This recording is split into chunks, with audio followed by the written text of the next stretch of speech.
just different. Let me tell you something you already know. The world ain't all sunshine and rainbows. It's a very mean and nasty place, and I don't care how tough you are, it will beat you to your knees and keep you there permanently if you let it.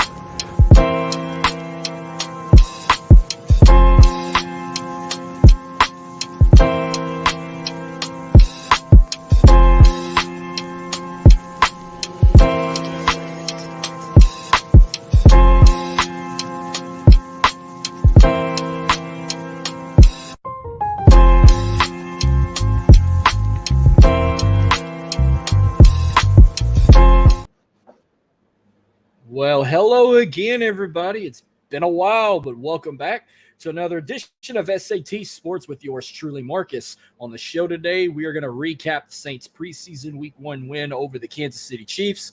But first, let me introduce to you my guest for tonight. He's a member of WLAE-TV as a freelance production assistant, and he's also a writer for the New Orleans Breakers of the USFL Break Room, or USFL Break Room. God, I'm slurring my words today. That's what happens when you have been gone for 4 long weeks, but hey, we're ready to do it again. But without any further ado, ladies and gentlemen, please welcome my guest for tonight, Logan Graffia. How you doing today, Logan? And my bad for not going hard on that intro just there. I just got kind of caught off trying to read and look at the camera at the same time. But hey, we're here. We're ready to do it now. Hey, that's fine with me. I'm a mellow guy anyway. And it is actually the USFL Newsroom. I get it. You was trying to read too quickly. It happens to me when I read off of a teleprompter. It takes me like a few takes. You're fine.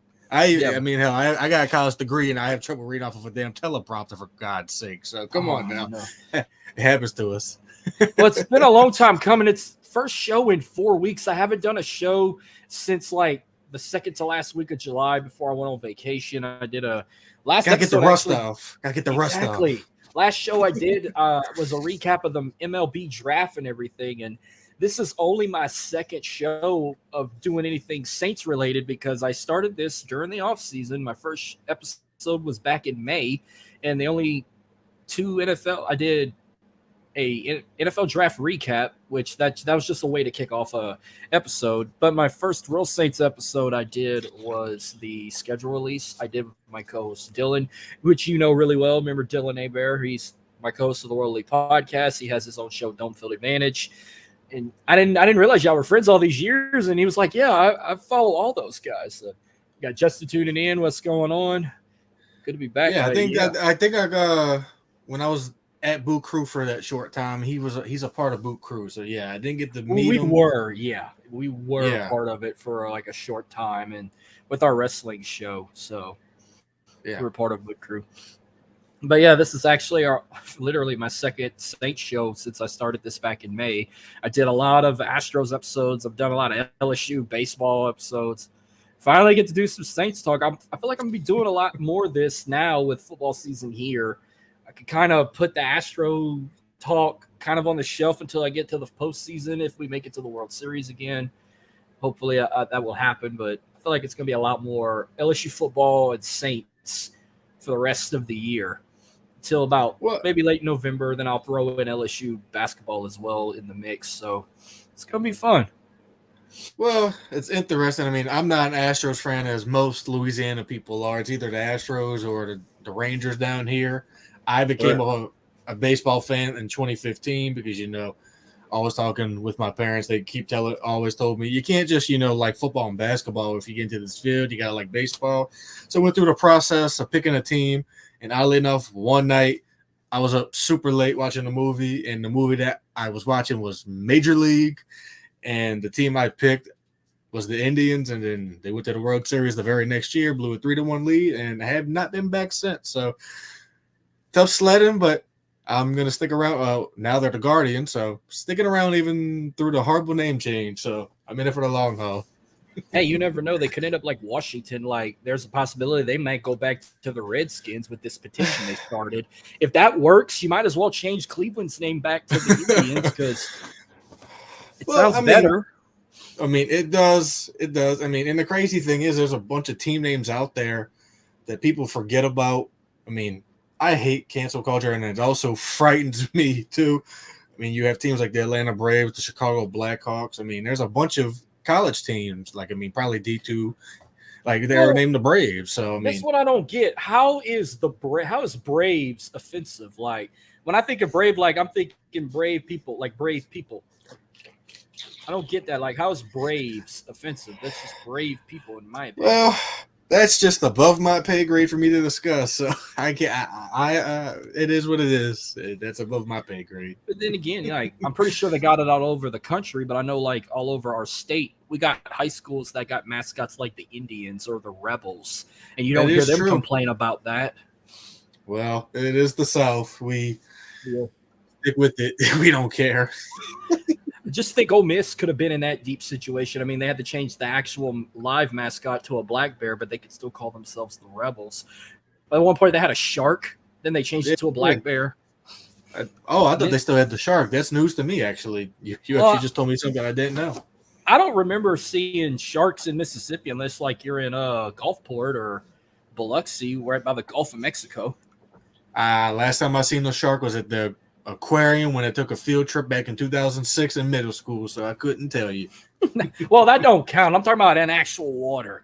But, well, let the listeners know a little about yourself. You know, I got to know you a bit on Sunday when we did Drive to the Top Productions episode of Will They Make It to Vegas? They did their episode on the New Orleans Saints. It was myself along with you. And we had there was another guest on. I think we had the great Tina Howell from Canal Street Chronicles. Yep, Tina Howell tuning in. I'm trying to get her on the show in the near future. But yeah, I learned a little bit about you. You've been a Saints fan all your life, but you've only been to one Saints game, and it was a long time ago, like before Katrina and everything. Yes, it was. I mean, I went to one preseason game when I was in high school with one of my good friends. But regular season, the last time I went was 2004, November 2004, Saints versus Broncos. Aaron Brooks is our quarterback. You know, Jim Haslett, Deuce McAllister, all those guys. Jake Plummer, Champ Bailey, and all those guys come to town. And I remember very vividly the moment when we left the dome, we was driving. We got into the red zone. Aaron Brooks threw a pick in triple coverage to God, I can't remember who. And Champ Bailey caught it in the end zone. I can remember my dad and my uncle standing up at the same time, looking at me and saying, "Come on, boy, let's go." And then we left, and we lost, I want to say 31-13, out somewhere along those lines. That's the last time I went to a regular season game. But since then, I mean, I went to a preseason game, which was in, like, I think 2015, 2016. And then now I've been on the foot of the Superdome as a reporter for, Saints camp and stuff like that. So that's pretty cool. Yeah, that's good news to hear. Yeah, it's a good. Of how many LSU games I've been to in my life, I've not even come close of how many Saints games I've been to in my life. I've probably been to. I'm not gonna lie, I've probably been to maybe less than 10 that I can remember. But that's my number. I've been told. Like, I've even been told, like, oh, you've been to games when you were really young. You just don't remember. Like, supposedly, the very first Saints game I went to was, like, back in 91 or 92 when they took on the Steelers. And I didn't remember that. I probably couldn't even tell you who the quarterback was in 92. 92, that was probably Bobby Hebert. Oh, then I'm lucky to say I saw him. That was the first Saints jersey I've ever owned as a kid. So I'm pretty sure I may have saw Ricky Jackson, too, maybe. If I was lucky, or any of the Dome Patrol. Well, 92, that's when we had the Dome Patrol. Yeah, that was one of the last years of the Dome Patrol. And that actual 92 defense is considered, I think, statistically wise, top 10 for like holding opponents to a certain amount of points per game. Last I checked on a certain graphic.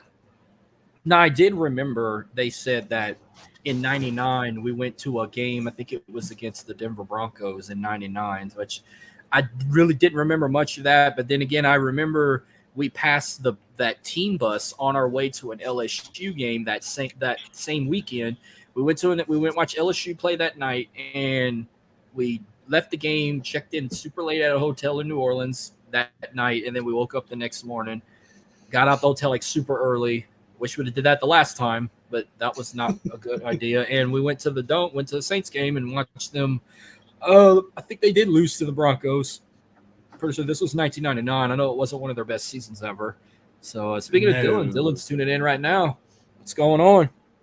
But I will say the last games I did remember going to, it was definitely after the Super Bowl winning season. I remember the day after Christmas, I went watch. This is my first time seeing Drew Brees in person. I watched them play the Falcons. That was the night he broke Dan Marino's record. And he threw that short touchdown pass to Darren Sproles, and he broke the record. And he threw it on my side because we were sitting in the end zone, kind of like under the canopy part. But that was a blowout win. I saw them play the Carolina Panthers twice. Once in 2012 when they still had Cam Newton at quarterback, and they still had Brandon LaFell playing for them. Got to see Brandon LaFell again, but except he was as a Panther instead of an LSU gear. So that was a loss. One of my favorite games I attended, I went to the Sunday night primetime game on Veterans Day where they beat the shit out of the Dallas Cowboys. That was one of my favorite games I attended.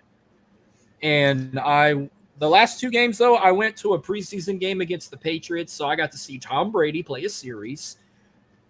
Even though he didn't play the whole game, I saw him play a series. So this was in 2015. This was when we had, like, Garrett Grayson as the backup quarterback and all that. I had bad memories. I had my hopes for him when they drafted him. I'm like, this. Trust me, I did too. People found one of my old Instagram posts not too long before. My friend told me, "Hey, you do know you can archive Jordan? You do know you can archive certain things on Instagram, and you don't have to delete it." And one of the ones in high school, I was very high on Garrett Grayson because I remember we brought in Bryce Petty and Garrett Grayson for a visit. I remember saying, "Man, Garrett Grayson's he's the guy." And then we drafted him. I was so happy. And then he stunk up the joint. It was bad. It was bad. I was very, very wrong, but it's a good thing I wasn't a reporter yet because then I really would have caught a lot of flack. The only thing I got was a lot of people making fun of me at the cafeteria table at Slido High. So, but yeah, that's rough. Garrett Grayson, rough. I'm glad we got Jake Hain hurt now. Yeah, we'll talk about him in a bit. But the last game I attended, I went to their final game of the regular season. I went to that Panthers game where we lost by a field goal. And I talked about, I said, the worst uniform combination I ever saw. The gold helmets, black jerseys, and the solid white pants. That's as atrocious as the gold helmets, white jersey, black pants, solid black pants, where I said it looked like Drew Brees was wearing leggings throwing a football, or the all semen white look with the gold helmets. I didn't like that either. Geez. I mean, I kind of get what they were going for because, I mean, if you look back at old Saints pictures like of Archie playing, the combination was gold, black, and white pants. But the reason why it worked so well was because you had not only the stripes, you had a white number with gold outline, and you also, of course, you had stripes on the pants. I mean, they could have just wore solid white pants too, and it would have worked better because you have the white number and the gold outline. But I see what they're trying to do, but honestly, I think they needed to kind of revamp it or bring some stuff back that worked. I mean, it's kind of overdue. Now, don't get me wrong. I do like the black jersey, black pant combo with the gold helmets. That's cool. But, I mean, I do like the occasional traditional look with the gold pants with the black jersey. I mean, that's retro. That's old school. That's New Orleans Saints home style to me. But, I mean, I do love the all black. But if you're going to rock the black jersey, black pant attire, you got to do it with those black helmets they debuted last year. God, that would be so perfect. But, you know, they're not going to make it happen. They're only going to wear those black helmets when they wear the color rush. And I'm not going to lie, I don't think it goes with the color rush. The gold helmets go perfect with the color rush. Well, I mean, it can work if they wear, instead of wearing the white pants, they could wear, like, you know, maybe black pants. It could work if they do it correctly. But, I mean, if you ask me, I've been asking for them to bring back the gold jerseys that we wore that one time against the Vikings in 01 or 02, whatever it was. And you have black, gold, and black, and then you can have gold socks and black cleats. I mean, it would be a perfect combination if you ask me. But, I mean, I am not in the front office. I don't make those decisions. Unfortunately, if it was up to me, I would have made the throwbacks, the permanent home uniforms, and brought back the Bobby A. Bear era uniforms to be the official throwbacks, because that's just what I think would work, and the fans would be on board with it. Well, I like the that old school throwback they usually wear around November that they did last year, where they wear the darker gold pants and the jerseys. It's got the darker gold numbers. I mean, that's pretty cool. And same thing with the throwback helmet with the wider fleur-de-lis, where it's not how it looks today. Like it looks a little bigger, kind of passes a Batman symbol if you wanted. But hell, I ain't gonna lie. What I'm looking at right now, if you want a new color rush idea, do a jersey like that Ricky Jackson T-shirt in the background. That would go good with the black pants and even the black helmets. That would be pretty dope. A blackout. That would be a blackout game right there. I would definitely want to see. that actually could work, oddly enough. I mean, I wouldn't mind it. I mean, I'd like to see them bring back white numbers first, but I mean, hey, whatever.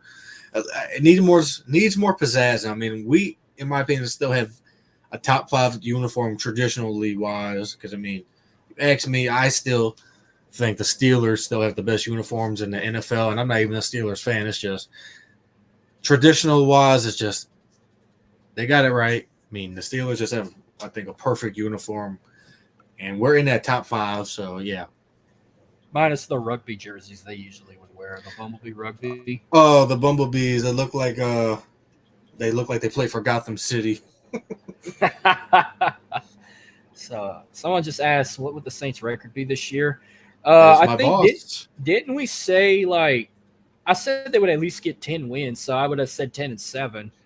And I said 10-7 too. 10-7. I said 10-7. Yeah, I at least see them getting 10 wins with how good they played that first team played in preseason. I can definitely see a 10-win season because I want to get you. That's our first take on this. So when you look at this preseason game against the defending Super Bowl champs, both first teams got to play a series. I want to get your take on Derek Carr's performance in that first series.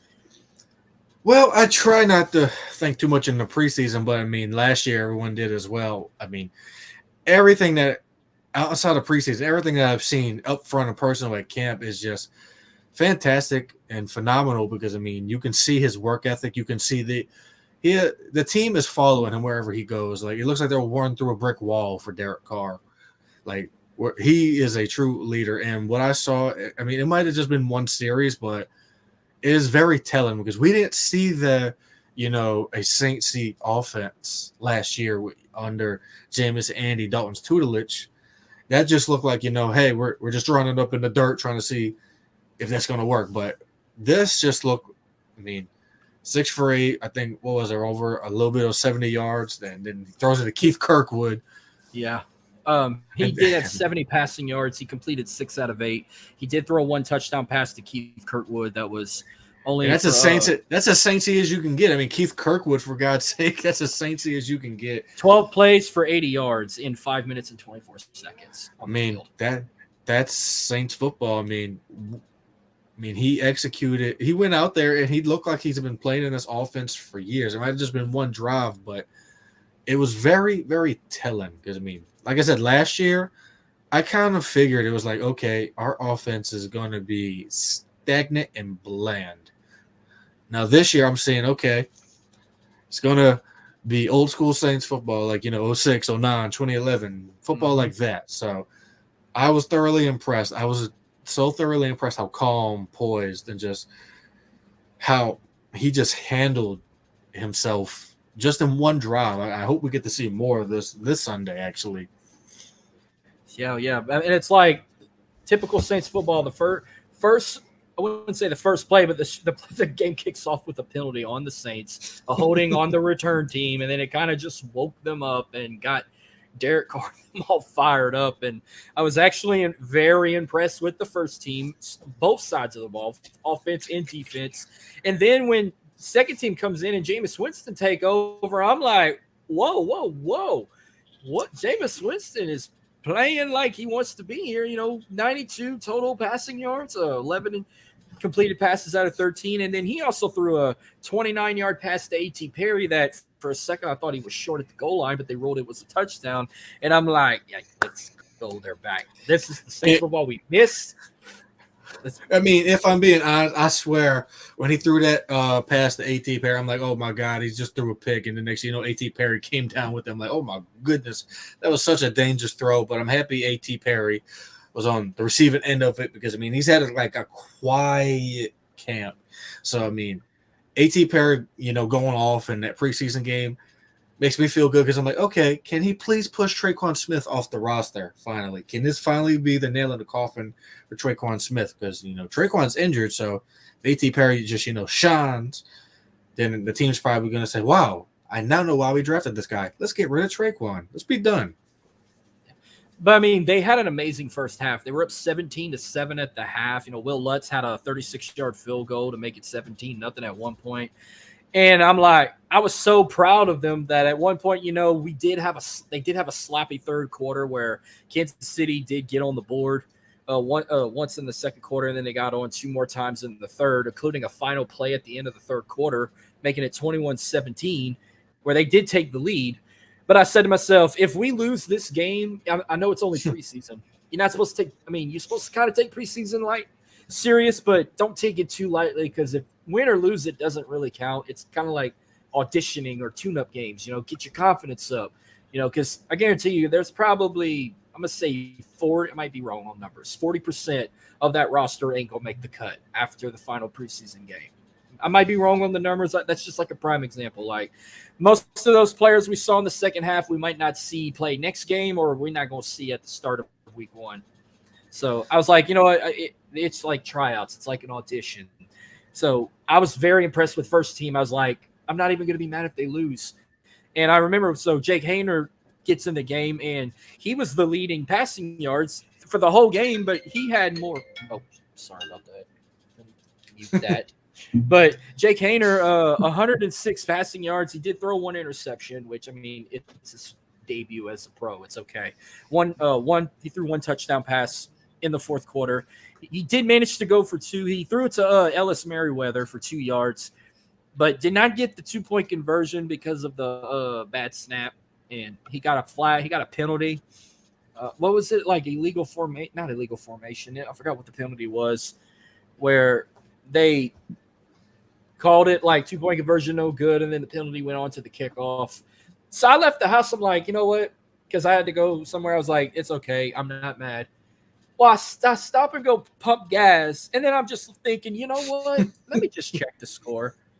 Thank God I did, because as soon as I pulled Dirt TV up on my phone, I see we are in field goal range with 3 seconds left, and I'm like, did we get the ball back? And sure enough, we had an interception, and the backup kicker, Blake, am I saying it right? Group A? We just had this discussion at the station the other day. I want to say it's Grupp or Groupie. I think it's it's Blake Groupie. I think that's what it is. Groupie. Blake Groupie, the backup kicker, who got mistaken the man who got mistaken for just a fan sneaking onto the field who kicks the game winner. Yeah. Oh man, that tweet was funny. But yeah, a 31-yard field goal to win the game, 26-24. Your boss said Groupie, so it is Groupie. Yes, whatever my boss says is correct. He earned his spot on that roster. He won the game for the team. I think he earned himself a spot on the roster. But yeah, back to Jake Haener. He looked amazing. 10 passes complete out of 17 for 106 total passing yards. 1 touchdown pass. He did have 1 interception. Jamal Williams led in rushing, 28 yards on 9 carries. And, of course, A.T. Perry led in receiving for 6 receptions, 70 yards, and did 1 touchdown. So not a bad start. And especially one that gave us all a near heart attack where we treated it like a real regular season matchup. But not only you defeated the Super Bowl champs, but you dominated their first team in the first period. And they're supposed to be the defending champs. Patrick Mahomes did get a bit of playing time, but it wasn't what we expected. I was expecting him to ball out. Travis. I don't even think Travis Kelce played a bit too. I wasn't paying attention. I don't think Travis touched the field. Just Pat and a couple of the first teamers, and that was it. Blake Bell was in his spot. That's why, Blake Bell was in for Travis Kelce. Yeah, we did talk about an injury though. Kendry Miller, the running back out of TCU, he did get some playing time, but he was taken off the field. Turns out it's not a serious injury. He didn't. He's supposed to be back for week 1. I figured you had an update on Miller. Well, Nick Underhill said everything came back good from imaging, and he could be back as early as this weekend or even next weekend. But that's the only update that I've heard. So it's not serious. I mean, I know a lot of people are already doom and gloom. Oh, no, the injuries are piling up. Oh, no, the injuries are piling up. But Kendra Miller, I mean, is fine. I mean, Nick Underhill, from Nick Underhill to all the other reporters that have followed, I mean, like I said, he could be back as early as this weekend or as late as next. I mean, the team, even though Coach Dennis Allen said it wasn't that serious, but we did pick up Darrell Williams, which I'm a huge fan of for the time being to kind of, I guess, take Kendra's reps as he heals up. But if I was the team, I would just, I'd like to see Kendra get more reps. But, I mean, let him nurse his little injury and be ready for week 1. Oh, yeah. Well, then, speaking of that, so next week, so I like how the fact that all their primetime games are going to be all their preseason games are prime time, basically. Like, if you do not live in the state, you get to watch them on the NFL Network. But luckily for us, they're keeping that tradition going where our local news stations are televising the game. So it's NFL Network's blacked out down here. So where I stay at, I can watch it on KPLC because I'm in the Lake Charles area, or I can watch it on KTC because the town I live in, I'm right on the Lake Charles Lafayette border. So I got 2 different networks. I can watch it from KTC or KPLC. I'm sure you guys in Slidell area, are y'all Fox 8? We got Fox 8. Fox 8. Got Fox 8. So I love their pregame shows they do. I wish I could catch that every week, but I can only catch it for preseason. Instead, I'm watching the Fox kickoff show with Terry Bradshaw and company.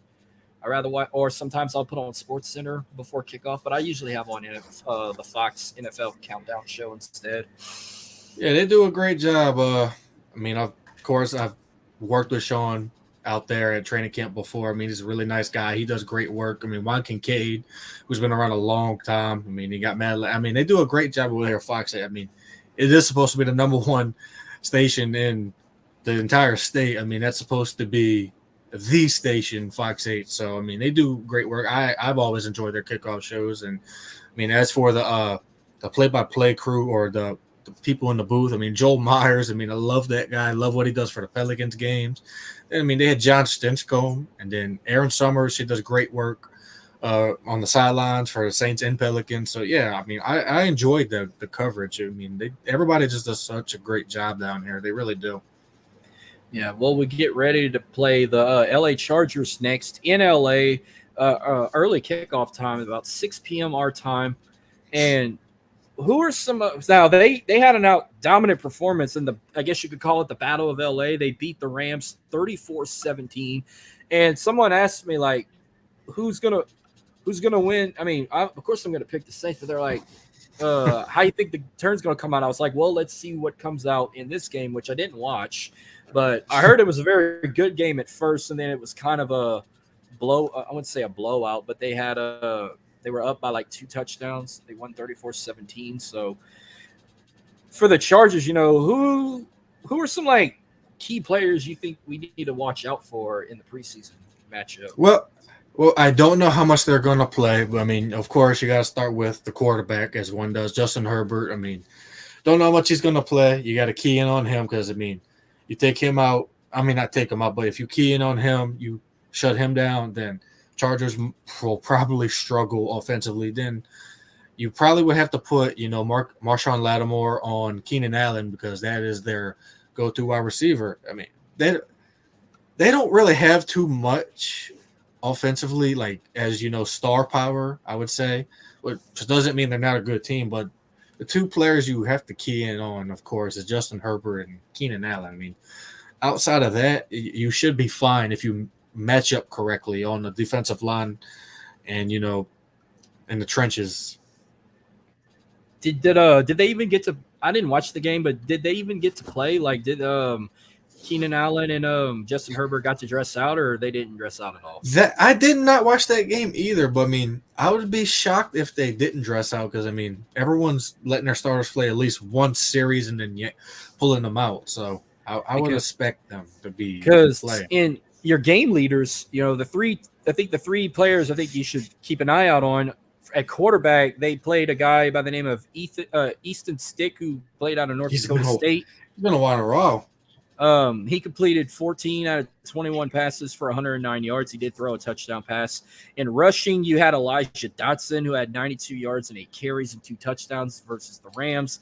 And in receiving, you had Keenan Doss, who only had 3 receptions for 39 yards as the game leaders for the Chargers. I guess that means Herbert and Keenan Allen didn't dress out because, I mean, if they have no stats, then that is very surprising, to be honest with you, because as a coach, you kind of – I understand not wanting to play your stars. Oh, I don't want to get them hurt, but you kind of got to get them acclimated to, game speed again. I mean, practice is great, but give them some game reps, coach. I mean, come on now. Well, I could probably see what they had in that game that I just looked at, but while I pop that up, I know I should have threw this in whenever it happened, but we talked about it on Sunday. But what's your take and what was your reaction on getting Jimmy Graham back? Well, I'm going to say what I said Sunday. When I saw the tweet of him signing a contract, I'm thinking, okay, Jimmy's signing a one-day contract to retire as a Saint. Cool, how nice. And then when I scroll it up further, I'm like, wait a minute. We signed him to a one-year deal. What? Why? We have Foster Morrow, we have Jawan Johnson, we have Lucas Crow. I mean, we got a bunch of young guys in the room. But I mean, as I thought about it, I'm like, I can see why. I mean, they want have at least, I guess, the adult in the room or the veteran in the room to kind of say, okay, this is how you're supposed to run this route. This is how me and Drew would do it. This and that. Da da da da da. So I'm not mad about it because I mean it's always good to have veterans in that locker room that have been around before, and especially who have played on this team once upon a time. Because I mean this could be like another Ben Watson type of thing. I mean when we got Ben Watson, he wasn't a starter right away, but he produced very, very well. And I'm not going to sit here and say Jimmy Graham is going to be 2013 Jimmy Graham because that is just absurd for a 36-year-old man to redo what he did in 2013. I actually like the sign. I was confused at first. I was very perplexed, but I think this will be good for the tight end room, especially with guys like Juwan and Foster. Yeah, I was so glad to see him back. I talked about I've had a curse host of owning Saints jerseys, like everybody I've owned outside of Drew Brees or Bobby Hebert have gotten cut from the team or traded, and Jimmy Graham was one of them. It was in 2014. He went to the Seahawks, and then after he left them, he was with the Packers for a little bit. Wasn't he with another team? I think he was with the Bears for a cup of coffee, and that was it. I mean, he hasn't been Jimmy Graham the tight end in a long time. Since he left the Saints, because I mean Seattle didn't use him the way we used him. They used him more as a zone blocker. Green Bay didn't really use – they used Mercedes Lewis more than they used Jimmy. And the Bears, I mean, God knows what's been going up there in Chicago. I mean, Chicago hasn't been good for a while, but I would expect them to be good now with Justin Fields.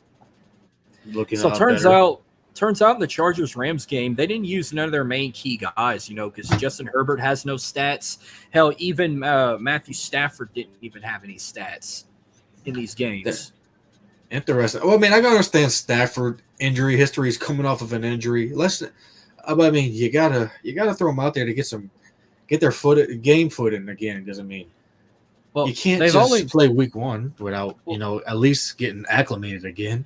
Well, I'm not going to lie. I didn't think the Saints were going to actually play Derek Carr. I figured Jameis was going to be the starter, but I was glad we got a little taste of Derek Carr. And I'm like, we need more taste of that first team whenever we play the Chargers. And the same thing when they do the Texans. But no, both teams only played 2 quarterbacks. Max Duggan played a bit, but he only threw 2 completed passes out of 3 for 19 yards. And then Easton Stick played majority of the game.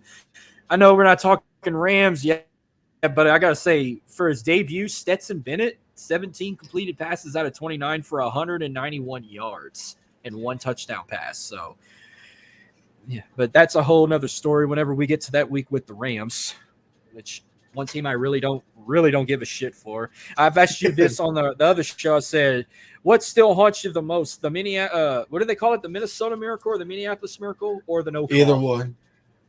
Honestly, it's the no call, because you make that call, Saints probably, run it in for a touchdown, or they run the clock out, and, we're going to play Tom Brady and the Patriots in the Super Bowl. And honestly, we would have scored way more than 3 points. We probably would have beat the Patriots. And, Drew and Sean would have 2 more, we would have 1 more Super Bowl. I mean, Drew probably would have won MVP of that game too. And then, we probably would have, drafted our heir apparent to Drew, and then Sean probably would have just left way before then. We probably would have a different coach other than Dennis Allen. Who knows? But that's all hypotheticals. But I think it's probably a no call. It's probably going to be the one that stings the most. I mean, the Minneapolis Miracle, that was just a stupid way to tackle. I've never, in all my time being on this earth, ever seen anyone tackle like that. Marcus Williams was a great safety for us, but that was just awful. But yeah, I have to go with the no call. Yeah, I'm telling you, not only we were robbed, America was robbed of a Super Bowl dream match. Brady, Breeze, yes, everyone's been wanting that. Now everyone was wanting that matchup for a long time, and we was finally going to get it. But you got to cater to California and Los Angeles. You just got to do it. In almost every sport's like that, and I'm just like, why do we got to cater to LA and California all the time? Why? Why? Come on now. They're not the golden people or the chosen people or anything of that nature. Come on now. Stop it. I told you, like I said, I've never been. You thought I was angry when Alabama beat LSU in the national championship. This was worse. Like, I tell you, I got put in Facebook jail. I have been banned from Twitter for like a week. I even called out the Atlanta mayor and said that the city of Atlanta rigged everything because they didn't want a rival to play in the Super Bowl. I just came up, and then I have harassed Rams fans. I even pissed off Falcons fans just for the hell of it, because I'm me being a Saints guy. Like, I was the biggest dick for like 2.5 weeks. I remember going into work the next morning, red. I'm talking red, like Raging Cajun red. I was furious, and they all want to laugh at me. And the first thing I hollered, "Fuck the Rams and fuck Roger Goodell." And I threw my shit on my desk, and I was pouting the rest of the day. And I boycotted it. I did. Now that I didn't even watch a single thing. Now, I did go on YouTube the next day and check out the halftime show, because I do like to watch those, but I waited till after the ratings were gone and everything. But of course, I heard it was one of the lowest ratings of all time. It was like a baseball score. Was it like 14? It was 13-3. I remember, I didn't even really watch it. Forgot he was even on. I had to get back to my dorm room at Southeastern. My roommate wasn't even watching it. I turned it on just to check on the score, and I remember turning on the TV in my college dorm, and it was like 1:45 left. I'm like, that's the score? Yeah. Like 13-3? Really? And then, they kneeled the ball, and I'm just like, that's a Super Bowl score, really? 13-3. They wanted the Rams in there with that prolific offense, and they scored 3 points. And that's the only time, like, ever too. Like, I didn't even want to be in no Super Bowl pools. If people ask me who's going to win the Super Bowl, and I tell them I really don't give a rat's ass, like, fuck the Super Bowl. Like, I canceled the Super Bowl watch party. We usually have a watch party every year. I canceled it. I said I usually watch it. That's probably one of the only times I was like, I'm not even interested in the Super Bowl. There's still a bad taste in my mouth. There's still this like feeling like, damn, I feel like I just got robbed. I feel like someone, just stole a pretty girl, or stole like a quote unquote like a wife or something from underneath me. It's almost like I got cheated on. I'm just like, damn, it just feels, it's just awful, And like I did, boy. And then I also watched I went back and rewatched the Super Bowl 44, like I think a lot of Saints fans did. I heard in New Orleans they were playing it in bars, replaying Super Bowl 44, and y'all were watching it like if y'all were watching it live, like the pick six for Tracy Porter or the onside kick to start the second half, y'all were cheering like if y'all were watching it live. And I remember I watched the half. They had a full replay of Super Bowl 44 on YouTube, and I went and watched it, and they even had the halftime show with the Who. And I commented I went text an old buddy of mine who's in his 50s. I'm like, man, I forgot how classic the Super Bowl halftime shows were back in the day. Now you get a lot of today's hip hop and R&B and everything. So, I mean, the halftime shows, I mean, they're okay now. I mean, I'm not going to sit here and say I hate them, but I mean, I'm okay with it. I mean, even though if it's not my cup of tea, I'm sure someone else likes it. There's probably someone in that crowd that likes whoever's performing. Who the heck was last year's halftime performance? Rihanna. She did a great job. I did watch it. I mean, it brought back a lot of nostalgic memories. Yeah, pregnant. And she did it while she was pregnant too, and that was another big surprise. Yeah, she sang a lot of songs that brought back a lot of memories from middle school and grade school. I mean, yeah, she did really good. I mean, that was a good halftime show. I'm not gonna lie, like the last few halftime shows were good. Like it depends who you name. Like the last Super Bowl that was in New Orleans, it was Beyonce. I really enjoyed that one with featuring Destiny's Child. The first year Bruno Mars did it, featuring the Red Hot Chili Peppers. I enjoyed that one. I love that one. What was it? Katy Perry and Missy Elliott. I think that what surprised me the most was Missy Elliott. That's like when they dressed up as sharks or something, if I'm not mistaken. Yeah, the whole shark joke. And then another year they brought Beyonce and Bruno Mars back, but it was what was it, Coldplay? Yeah, I'm not a fan of Coldplay. I'm really not. It's like meh music to me. But anyway, yeah, I mean, the one thing I want to see, speaking of Super Bowls, is I definitely would love to see the Saints in Vegas, but that's, I guess, to be determined. It's going to be crazy. I mean, we'll see. Anything can happen, but we'll see. Maybe Roger Goodell will finally have a heart and not screw us over and everything. But you know what? For once, I said this back at Super Bowl 50. Let's get a rock band once for a Super Bowl halftime show. Let's get like Metallica or something. Let's get AC/DC or something. Like, I'd like to see a freaking rock Super Bowl halftime show, especially in Vegas now.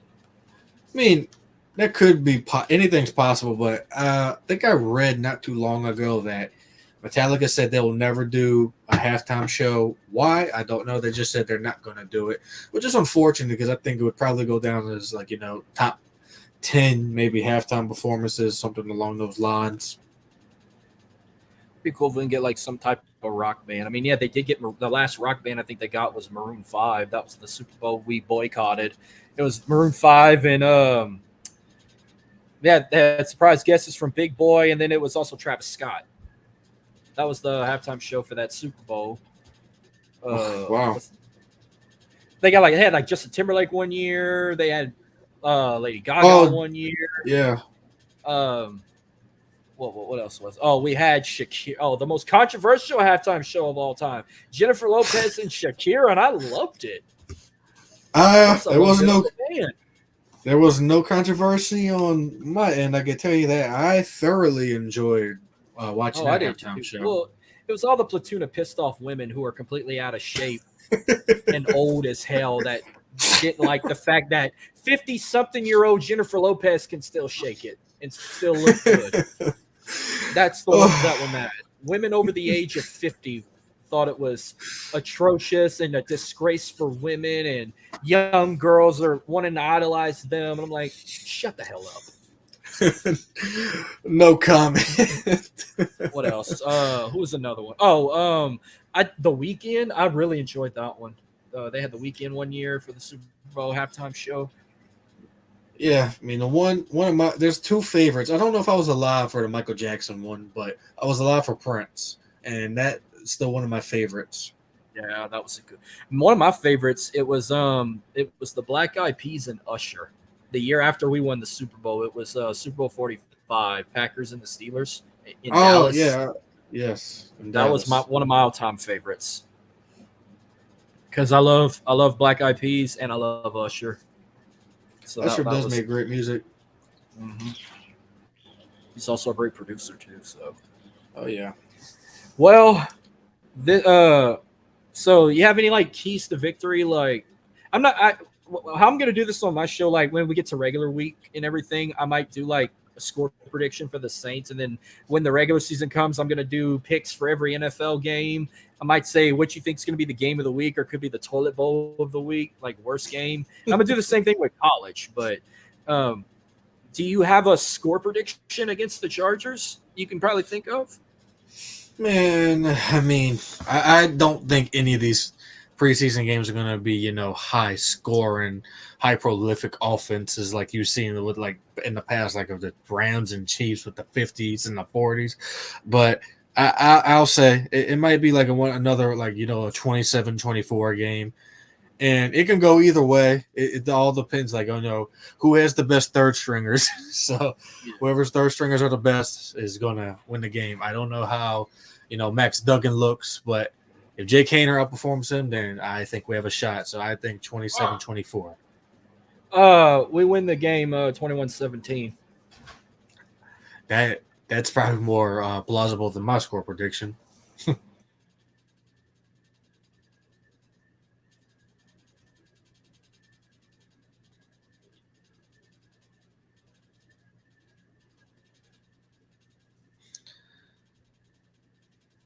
But whoever's third team is the best, I think is going to come out. I have not seen Max Duggan play an NFL snap yet, so I'm curious to see how he looks. I completely forgot he was on the Chargers. I really, really did. Yeah, I forgot too. I knew he got drafted, but I forgot. Like I knew Stetson Bennett went to the Rams. Like talking about players that played in that national championship game, that freaking massive blowout with Georgia and TCU. It's like they all went to LA. Max Duggan went to the Chargers. Stetson Bennett went to the Rams. They stayed back in LA. So, but oh boy, yeah. But thank you for tuning in, man. We'll definitely have to get you back on down the road. But where can we find you on social media?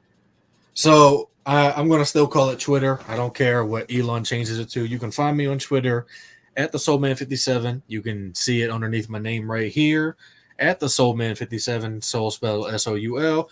I'm currently revamping my website as we speak, changing the name of it to something way better. And you can find me on YouTube. My YouTube show is called Sports A2Fe. And I love that. I'm also, I came up with the name actually one day because I was like, I need a Louisiana type of vibe feel to it. We have this AI thing on Snapchat. I was asking, okay, give me a Louisiana sports show name. It kept coming up with like, Gumbo, Bayou this. I'm like, man, no. And then as soon as I put my phone in my pocket, I'm like, oh, I'm going to call it Sports A2Fe. That's it. No one's ever done that before. I went online, searched up Sports A2Fe, nothing. So I'm like, you know what? That's going to be the name. Just came to me. And I love it. So find me on YouTube, watch the show. I only do 15-minute episodes, if that. Then you go find me on Facebook, just search my name. I'm not hard to find. And I'm also on Instagram. I don't post very often. The only time I post is on my story, for my articles and on my links. And you also can find me over at the USFL Newsroom. I write all the breaker stuff over there. And that's pretty much where you can find me. That's good. Of course, you can find me on Twitter at MarcusLee337. You can follow this show on YouTube as well. Also follow them on Twitter at SAT Sports 89. Subscribe to my YouTube channels to watch these shows anytime on demand, powered by StreamYard. This show is also sponsored by W Energy. Go to w.gg, use our promo code SAT Sports to get 10% off of your order. But this was fun, and I'm hoping we get another preseason win that helps us look good, getting ready for the regular season. But Logan, again, as always, thank you for tune in on such short notice. Like I said, it's hard to find Saints guests to Saints fans. They're easy to find. It's just hard to get them to reply back because they reply longer than it takes. I feel like they still celebrating Mardi Gras these days, and it's been 6 months. Trying to get them to respond, but. Oh yeah, I mean, we're always on these things, so I'm always looking up research, news, everything on this little thing that we carry in our pockets right here. So why not respond? It's not going to take you but 2 seconds. So yeah, I'm not hard to find, man. Yeah, well, thank you for everyone for tuning in. I hope you guys enjoy this one. Enjoy your week, and we will see you guys next week as we recap the preseason matchup with the Chargers. Thank you guys, and we'll see you next time.